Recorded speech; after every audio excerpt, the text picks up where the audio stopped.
All models are wrong, but some are useful. The faster you fail, the faster implementation speed is going to be, the faster you learn. Yeah. And I think people are so afraid to fail fast. Yeah. And I'm willing to fail fast, even though people might mock me for that. I did my bachelor thesis using MATLAB, and then in my master thesis I used Python. Okay. But still, to this day, MATLAB is my favorite language. The Inspiring Computing podcast is where computing meets the real world. This podcast aims to trigger your curiosity by talking to proficient and advanced users of MATLAB, Python, and Julia, who use these tools to deepen their understanding of the world, simulate, explore trade-offs, and gain insights that help companies add more value. In addition to this, we will also be talking to product marketing, toolbox authors, package developers, and library maintainers to see what drives the development and what issues they're solving for others to benefit from. Welcome, Jousef, to Inspiring Computing. Yeah, very glad to be here at High Tech Campus. I know, it's great. How about this? You and I both live in the same city. Yeah, I've been living here for around 3 years. You, 6 years, around 6 years. Yeah. So I've been working here at 6 years, but living in Eindhoven for about 15 now. But I wanted to talk to you because above and beyond being a podcaster, a YouTuber yourself, you've got your amazing company. I would like to kind of take the opportunity to meet the person behind asking all the questions, right? So I've seen you interview hundreds of people talking about CFD simulations. I've seen you talking about MATLAB, Python, open source, but you always do the questions and no one really knows the person behind those questions. So I'm really honored to have you on the show. Thank you so much. What's your superhero origin story? How did you go from wherever you started in Germany or curious boy to world famous podcaster? Yeah. So thanks for the introduction. Really much appreciated. So I actually was born in Karlsruhe in Germany, studied there as well at KIT, focused primarily on structural mechanics in my bachelor's, then moved over to CFD, so computational fluid dynamics. So imagine you have a virtual wind tunnel in your computer. This is what CFD is all about in my master's, and then finished off with a thesis on AI. So geometric data generation and also identification using neural networks. Okay. And then I decided to work for a couple of startups. Okay. One in Munich for almost 6 years, and then for another AI startup in London for around 3 years. And then on the way, I decided to tap into the dark side of marketing, but also sales. And then I decided, I think this is a unique positioning where you have the engineering expertise, but also tap into the world of marketing. And combining those things is, I think, what is my competitive advantage. Now with Apex, a company that I founded almost 2 years ago. I think it's in December, it's going to be 2 years.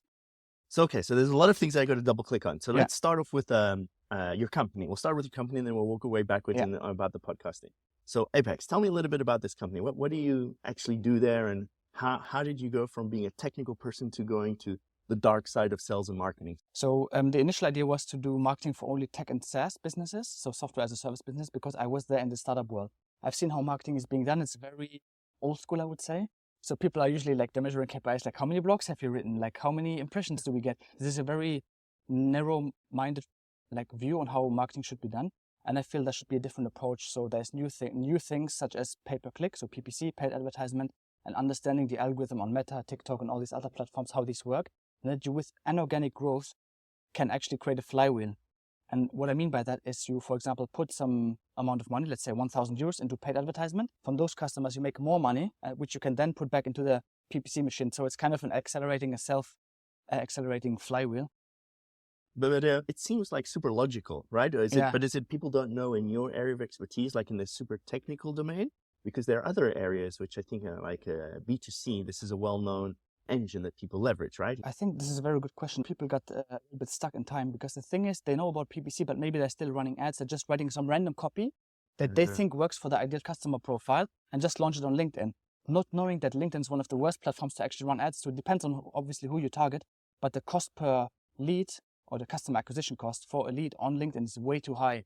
So you're spending so much on ads, you're literally burning money for, which are then also bad quality. Then when I tell customers, let's try Meta, and they're going to be like, why would we try Meta? There's only moms on Facebook, on Instagram, or only kids. And then they try it, and then the quality of leads is much better. This is only one parameter that we tweak. And then you have to tweak the copy itself. So how you write the text. Does it resonate with people? Do you deliver on an emotional basis? Also the visual. Is it a static image or is it a video? There's a lot of things that you have to tweak, but you also need to meet people who are in that space.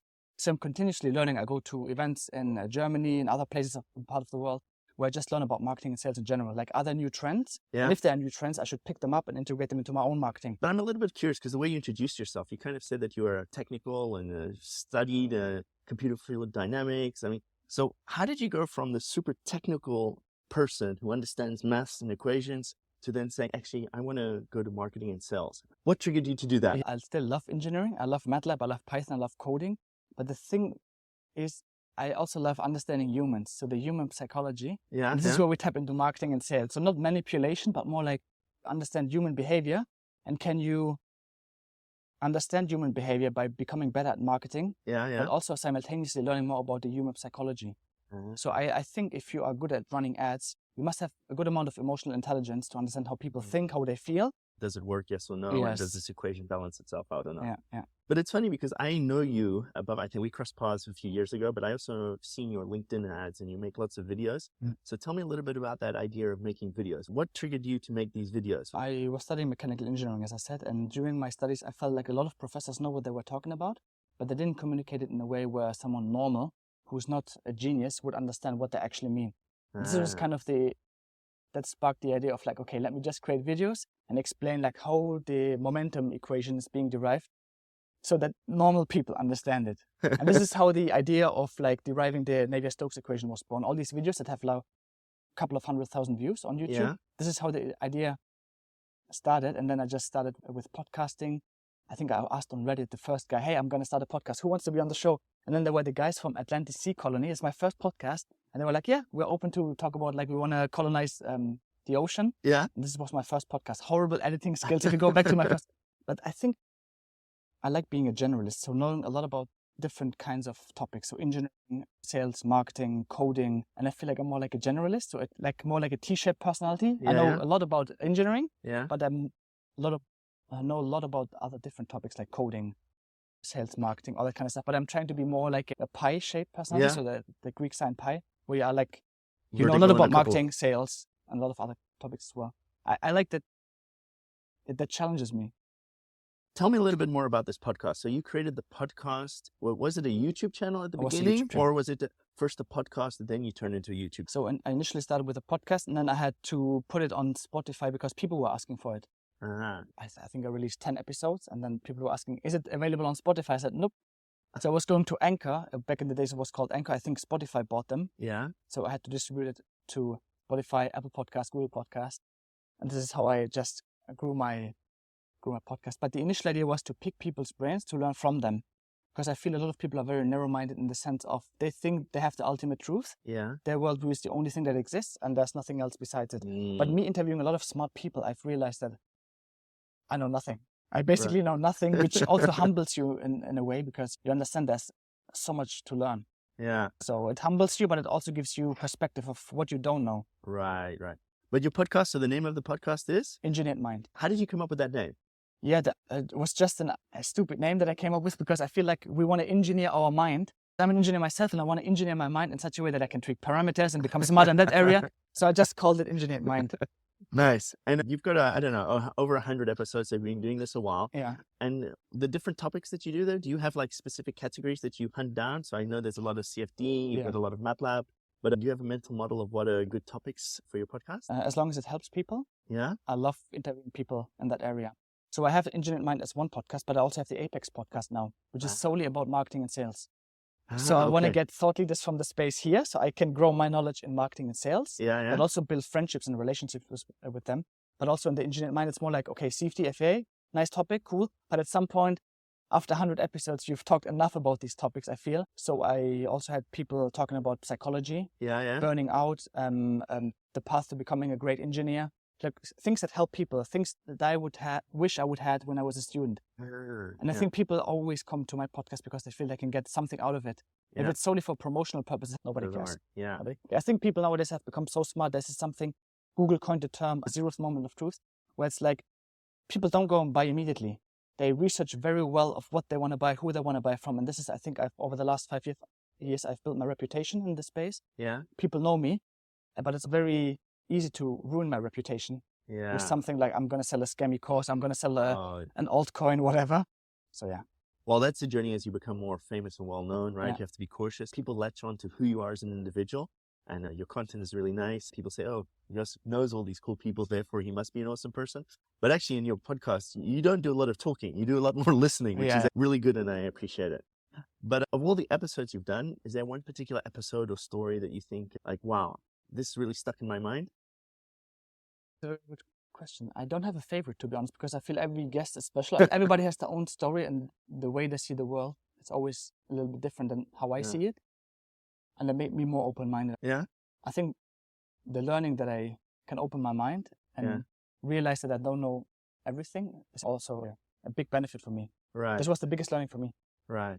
So you're on Inspiring Computing, right? So part of what we do here is to kind of inspire people to leverage the computation where the real world is using technical computing in some shape or form. So tell me, is there anything here that you kind of, when you were studying, that you lacked, that now you interview a few people that say, oh, I wish back in the day, one of my teachers told me this particular case. Is there one specific example that you'd care to share? I think nothing comes to mind like immediately, but I feel like, failing fast. Oh. It's probably not a particular episode where I got that from, but realizing failing fast. Because everything I do, or probably you do as well, Gareth, is the faster you fail, the faster implementation speed is going to be, the faster you learn. Yeah. And I think people are so afraid to fail fast.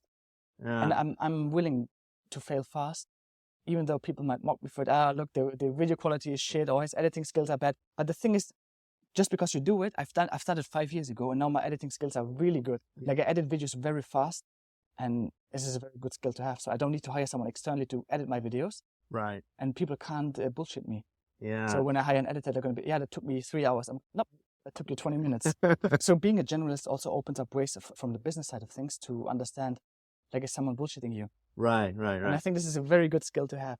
Well, it's funny the way you said, like failing fast, right? That actually crosses into multiple domains. And it's ironic because it crosses into sales, marketing, right? So you make a pitch, it didn't work, you make it a little bit better. Marketing, there's the A/B testing, you try something, there's a feedback loop. But it also applies on the engineering side. So the concept of a simulation is exactly that, right? Yeah. So when you simulate things, you're trying to simulate as many different possibilities to deepen your understanding. And that's effectively what the whole CFD world is all about, right? You have a set of assumptions, you simulate, does it match, yes or no, and you fail fast. So it's funny that you say that because your whole life seems to be about that. Yeah, but if you think about it, if you go to the gym, for example, or do any kind of exercise, it's also failing fast or learning how to improve that exercise to get a bigger return on invest. Right. So everything in life is about failing to some extent. And it's okay to fail, right? It's okay. Yeah, but I think people demonize, especially in the internet, if you fail, then you're a loser. But honestly, I couldn't care less because I've taken that path. I know also people in my family who have said, like, why are you doing this podcast? After like 10 episodes, they're going to be like, you don't earn any money with YouTube. I said, it's not about the money. It's about like just being able to improve my communication skills, or maybe becoming a better podcaster, a better editor. And I want to learn about these camera settings, like white balance and all that kind of stuff. It just improves lives overall. I think it's very inspirational. So it's very good.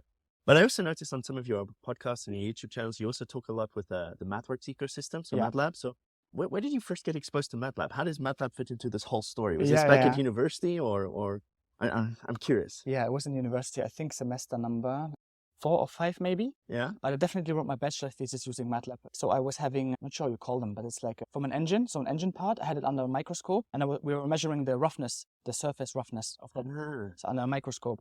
And that has then been imported to Abacus, which is a structural mechanics solver from the Sol system.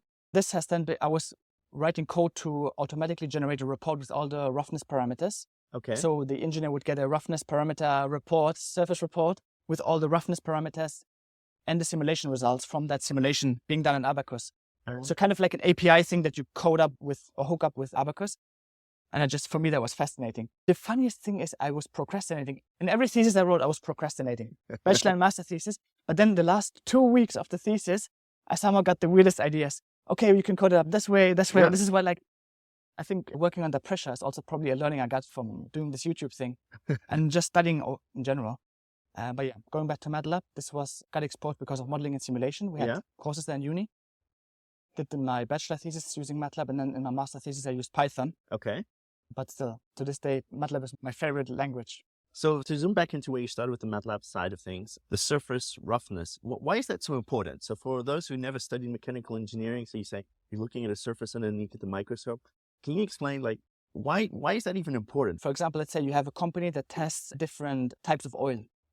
So you have different viscosities. So how liquid or non-liquid something is. For example, honey is less liquid, I would say, than water, for example. I think so people can easier imagine what I'm saying. So you want to understand from a surface roughness point of view if, for example, the surface holds more oil or less oil, and if that in turn impacts, for example, the engine efficiency or how the engine operates. So this would be one connection you could make, and there's 1,000 different connections you can make. So for example, if higher roughness, then you have the component holding more oil. Yeah. So is that good or is that bad? Well, it depends on the scenario, right? And then you can kind of do some studies if that's actually beneficial or less beneficial for the engine.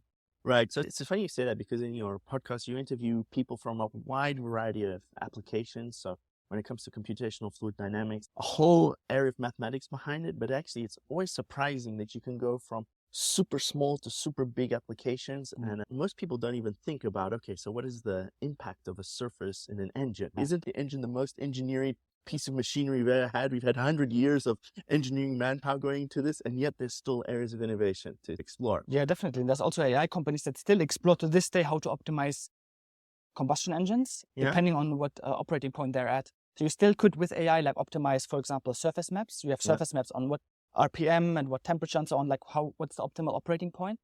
And even to this day, engineers having hundreds of years of knowledge about combustion engines, they still haven't figured it out completely. Now we have AI coming in that helps engineers to find the optimal configuration for specific operating conditions, different weather conditions, because an engine is not just an engine, it also depends on the air intake, temperature, on so many different parameters. Right. People wouldn't think about this. But now we have AI, kind of a second mind that we engineers have. Right. So it's interesting you bring up AI. So you've got a bit of background in MATLAB, you've got a bit of background in Python. I'm kind of curious, and you say you're doing CFD, but MATLAB is not known for being the tool for CFD, right? So can you maybe at a high level talk me through your experiences in the MathWorks ecosystem, open source ecosystem, and how that plays into the CFD, if it's coupled, decoupled? I'm curious to hear your thoughts on this. I've never coupled the different programming languages to solve a specific problem. But what I've noticed is I've done solved one CFD problem in my master's on an Orr-Sommerfeld equation where you solve a specific fluid physics phenomena. Yeah. This was a 1D/2D problem. But if it goes to 3D problems, it becomes quite complicated because MATLAB can become quite slow. Yeah. Then it might make sense to move over to languages like C++. Then there's a whole other story of how to allocate memory but you don't have to think about that in MATLAB. This is why I love MATLAB so much, because as a beginner, is what you write is usually what you get. You speak how you defining variables, so you don't have to think about allocating memory most of the time, especially as a beginner. And then in Python, it's the same thing. You could also solve much more complicated problems as you would do in MATLAB compared to MATLAB, but I can't generalize it now. Probably there's some ways to also hook up C++ with MATLAB. I think there is a way, but I've never used it myself. I know one guy, he also wrote his master thesis in parallel with me. He had performance issues solving a dynamic system. Okay, yeah. It was about engineering mechanics, and he had to optimize it because he was running the simulation for 7 days. I was like, there has to be an easier way. So he found out that you can hook up C++ code with, or integrate it with MATLAB, and then he solved it in 1 day. Yeah. So it's this was one case, but I've never coupled them. But I think there's probably ways to intelligently do this. So given that you've also kind of got this broad overview of, and you're a generalist, so you see MATLAB, you see Python, you have the other simulation tools, what would you tell someone who's about to go into engineering, right? So you're a mechanical engineer. Would you say, hey, go for MATLAB, use Simulink, learn the SimScape language, it's really powerful? Or do you say, hey, the AI is playing a more predominant role, and maybe MathWorks is not as well known for AI component, maybe Python is more of a way people iterate to? Do you have an opinion of how to help someone who's getting started in their career? I'm very biased. I would tell them start with MATLAB because it's the easiest to start, but also Python is very easy to start. So maybe it really depends on what you're trying to solve, right? If you're an engineering student, MATLAB may make more sense, especially because they have a lot of canonical cases or a big documentation of engineering problems that they solved. Yeah. So the documentation is awesome. Yeah. I want to solve a physics-informed neural network, for example. There's already documentation on how to do this, but in a similar manner, Python has the same thing. So you could also solve it in Python. It's really a matter of preference. I think you should try both, see what fits your style and fail fast. Yeah, fail fast, exactly. So if you don't like Python, go to MATLAB. If you don't like MATLAB, go to Python, and maybe use both combined. It also works. But I know with AI coming up, I don't think there's the necessity to learn languages like C++, is my opinion. Yeah. It really depends, obviously, on what you're trying to solve. Right. So I want to be careful there, making any Well, right. So I also agree with you. It really depends what you're trying to solve, but people sometimes get religious about a language, Yeah. right? It should be A or B.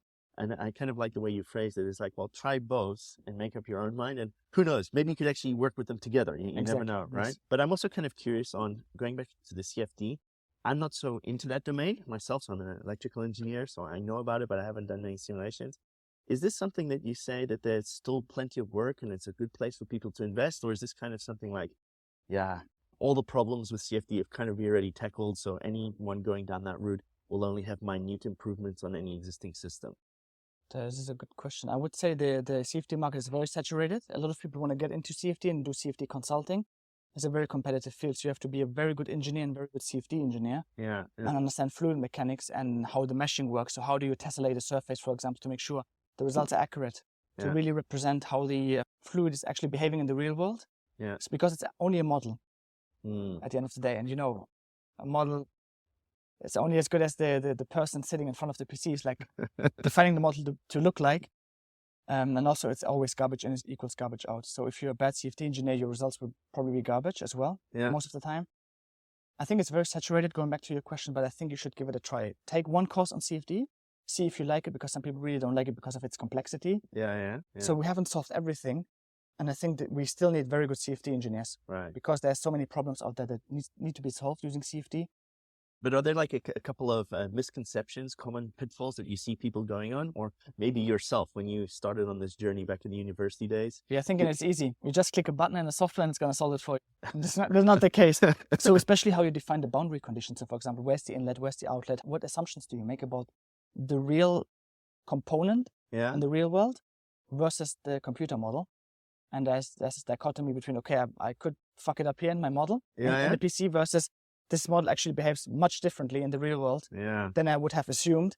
So that you have to be very careful on what boundary conditions you put into your simulation. And have you been caught off guard with that idea of like you modeled it and you thought, okay, this is really good. And then in reality, you were confronted with I was way off, or like, oh dear, I didn't realize that assumption was so important. Is there an example? Yeah, not in that way, but probably when you're at uni, you have this kind of click by click instructions from the course instructor, whoever, and then you click something and you don't know. Okay, it says nonlinear geometry. Why do I even click that? Yeah, just click it. It's going to do something behind the scenes, and then you don't actually know what it's going to do from a structural mechanic point of view now. But the same goes with CFD. People just, okay, click this, then you click this, and then you suddenly have colorful pictures. And everyone's like, happy about it. Okay, everyone's happy, yeah. Colors for directive, but you don't know why it's actually looking like that. Yeah. So you have to be also very critical and think about your own results. You have to think if that actually makes physical sense. So you also need a strong physical foundation or knowledge about if you tap into CFD or FEA. Yeah. So it's funny you say the critical sense. I often think that criticality in anyone who's creating a model, it's easy to get results in some shape or form, but then testing and validating that is actually a whole art by itself to get it right. Yeah. And I've talked to someone who owns a CFD company. I've recently interviewed him, and he said the hardest thing is finding an engineer who solves things end to end, from problem specification, identification, to solving it all the way to the results, to report generation. Because a lot of people just want to solve it and be done with it. Yeah, because that's how their mind works, right? Exactly. As nowadays, especially with the effect of TikTokification, people's minds work like a goldfish. They swipe and then, okay, attention is gone. And I think the same goes with engineers or like any person out there. The attention span is just drastically declining. Right. And it's funny that he confirmed it. Like he's looking for a lot of people that he interviewed is like, okay, can you solve this problem? And then they stop 50% along the way and they're just, what about the other 50%? Oh, that was someone else's job. You can't do that. I think it's very important now for people listening to this to really stick to something. And I think it's very easy to outcompete people if you stick to something 100% for an extended period of time. Yeah. This is why I've grown to over 160K followers on LinkedIn. People always say, how did you do it? There's a strategy behind it, but the thing is you have to be consistent. Like keep going at regular. it. Same as goes with the gym. If you go to the gym, if you're not consistent, you don't build up your muscles. So I think this is really great. You're a super inspiring kind of guy. So if people want to reach out to you, what is the right way to reach out to you? My website, jousefmurad.com. I'm currently rebuilding the website to make it look more modern. And then my agency is called theapexconsulting.com. Okay. And then obviously on LinkedIn, you'll find me. Awesome. This is great. Is there anything that I didn't ask you, Jousef, that you want to get in there? Is there something you want to talk about? Just in general, to stay humble. Yeah. Because there's so much that you don't know.